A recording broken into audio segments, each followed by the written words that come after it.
ಎಲ್ರಿಗೂ ನಮಸ್ತೆ ಸ್ನೇಹಿತರೆ. ಈ ದಿನ ನಾವು ಭೂಗೋಳಶಾಸ್ತ್ರದ ಭೂಮಿ ನಮ್ಮ ಜೀವಂತ ಗ್ರಹ ಎಂಬ ಅಧ್ಯಾಯ ಕುರಿತು ನೋಡಿಕೊಳ್ಳೋಣ. ಸೊ ನಾವೆಲ್ಲರೂ ಇಂದು ಭೂಮಿ ಮೇಲೆ ಜೀವಿಸುತ್ತಿದ್ದು, ಇದು ಸೂರ್ಯನಿಂದ 3ನೇ ಗ್ರಹವಾಗಿದೆ ಹಾಗೂ ಸೌರವ್ಯೂಹದಲ್ಲಿರುವಂಥ ಗ್ರಹಗಳಲ್ಲಿ ಭೂಮಿಯು ಮಾತ್ರ ಜೀವಿಗಳನ್ನು ಹೊಂದಿದಂಥ ಏಕೈಕ ಗ್ರಹವಾಗಿದ್ದು, ಈ ಭೂಮಿ ಎಲ್ಲ ಬಗೆಯ ಜೀವಿಗಳಿಗೆ ವಾಸಸ್ಥಾನವಾಗಿದೆ. ಇದಕ್ಕೆ ಕಾರಣ ಏನಪ್ಪಾ ಅಂತಂದ್ರೆ, ಸೂರ್ಯನ ಮತ್ತು ಭೂಮಿಯ ನಡುವಿನ ಅನುಕೂಲಕರ ದೂರ, ಉಷ್ಣಾಂಶ, ಅನಿಲಗಳು, ವಾತಾವರಣ ಮತ್ತು ಜಲಚಕ್ರಗಳಾಗಿವೆ. ಆದ್ದರಿಂದ ಈ ಭೂಮಿಯನ್ನು ಜೀವಂತ ಗ್ರಹ, ವಿಶಿಷ್ಟ ಗ್ರಹ, ಜಲಗ್ರಹ ಮತ್ತು ನೀಲಿ ಗ್ರಹ ಎಂದು ಹೀಗೆ ವಿವಿಧ ಹೆಸರುಗಳಿಂದ ಕರೆಯಲಾಗುತ್ತದೆ. ಇನ್ನು ಈ ಭೂಮಿಯ ಗಾತ್ರ, ಭೂಭಾಗ ಮತ್ತು ಜಲರಾಶಿಗಳ ಹಂಚಿಕೆ ಕುರಿತು ನೋಡುವುದಾದರೆ, ಈ ನಮ್ಮ ಸೂರ್ಯನ ಪರಿವಾರದಲ್ಲಿ ಭೂಮಿಯು 5ನೇಯ ಅತಿ ದೊಡ್ಡ ಗ್ರಹವಾಗಿದ್ದು, ಇದರ ವ್ಯಾಸವು ಚಂದ್ರನ ವ್ಯಾಸಕ್ಕಿಂತ ಸುಮಾರು 4 ಪಟ್ಟು ದೊಡ್ಡದಾಗಿದೆ ಹಾಗೂ ಸೂರ್ಯನಿಗಿಂತ 107 ಪಟ್ಟು ಚಿಕ್ಕದಾಗಿದೆ.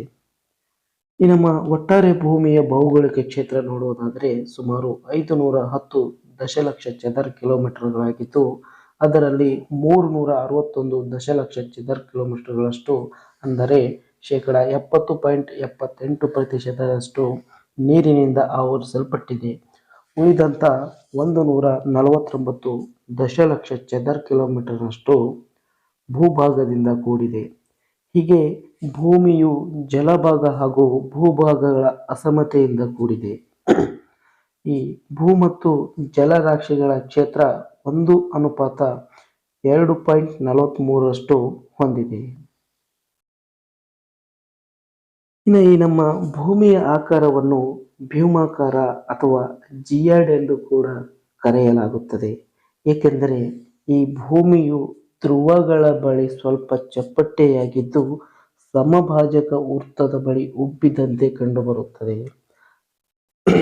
ಇಲ್ಲಿ ನಮ್ಮ ಸಮಭಾಜಕ ವೃತ್ತದ ವ್ಯಾಸ ನೋಡುವುದಾದರೆ 12,756 ಕಿಲೋಮೀಟರ್ಗಳಾಗಿದ್ದು, ಅದೇ ರೀತಿ ಧ್ರುವೀಯ ವ್ಯಾಸ 12,714 ಕಿಲೋಮೀಟರ್ ಆಗಿದೆ. ಇಲ್ಲಿ ಸಮಭಾಜಕದ ವೃತ್ತದ ಸುತ್ತಳತೆ ಸುಮಾರು 40,076 ಕಿಲೋಮೀಟರ್ಗಳಾಗಿದ್ದು, ಇನ್ನು ಧ್ರುವೀಯ ಸುತ್ತಳತೆ 40,008 ಕಿಲೋಮೀಟರ್ಗಳಷ್ಟು.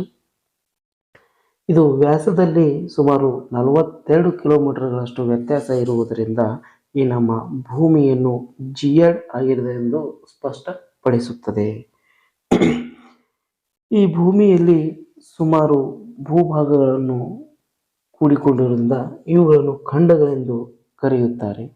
ಇಡೀ ಭೂಭಾಗವನ್ನು 7 ಖಂಡಗಳಾಗಿ ವಿಂಗಡಿಸಲಾಗಿದ್ದು, ಅವುಗಳೆಂದರೆ ಏಷ್ಯಾ, ಆಫ್ರಿಕಾ, ಉತ್ತರ ಅಮೆರಿಕಾ, ದಕ್ಷಿಣ ಅಮೆರಿಕಾ, ಅಂಟಾರ್ಟಿಕಾ, ಯುರೋಪ್ ಮತ್ತು ಆಸ್ಟ್ರೇಲಿಯಾ. ಈ ಖಂಡಗಳು ವಿಸ್ತಾರವಾದ ಭೂಭಾಗಗಳಾಗಿದ್ದು, ಇವುಗಳಲ್ಲಿ ಏಷ್ಯಾ ಖಂಡವು ಅತ್ಯಂತ ದೊಡ್ಡ ಖಂಡವಾಗಿದೆ. ಅದೇ ರೀತಿಯಾಗಿ ಆಸ್ಟ್ರೇಲಿಯಾವು ಅತಿ ಚಿಕ್ಕ ಖಂಡವಾಗಿದೆ.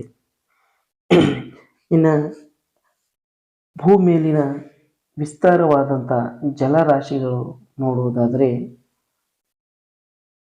4 ಮಹಾಸಾಗರಗಳು ಕಂಡುಬರುತ್ತವೆ. ಅವುಗಳೆಂದರೆ ಪೆಸಿಫಿಕ್ ಸಾಗರ, ಅಟ್ಲಾಂಟಿಕ್ ಸಾಗರ, ಹಿಂದೂ ಮಹಾಸಾಗರ ಮತ್ತು ಆರ್ಕ್ಟಿಕ್ ಸಾಗರ.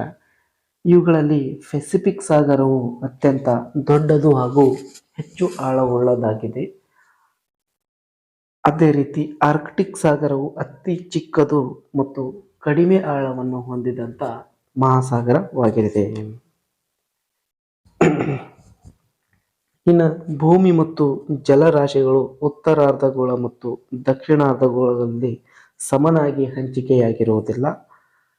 ಭೂಮಿಯ ಉತ್ತರಾರ್ಧಗೋಳವು 60% ಭಾಗದಷ್ಟು ಭೂಭಾಗವಿದ್ದು 40% ಭಾಗದಷ್ಟು ಜಲರಾಶಿ ಇರುವುದರಿಂದ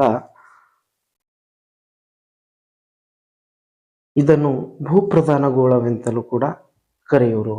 ಇದಕ್ಕೆ ವಿರುದ್ಧ ರೀತಿಯಲ್ಲಿ ದಕ್ಷಿಣಾರ್ಧಗೋಳದಲ್ಲಿ 81% ಭಾಗ ಜಲರಾಶಿ ಇದ್ದು 19% ಭಾಗ ಭೂಭಾಗವಿದೆ. ಆದ್ದರಿಂದ ಇದನ್ನು ಜಲಪ್ರಧಾನ ಗೋಳ ಎಂದು ಕರೆಯುವರು.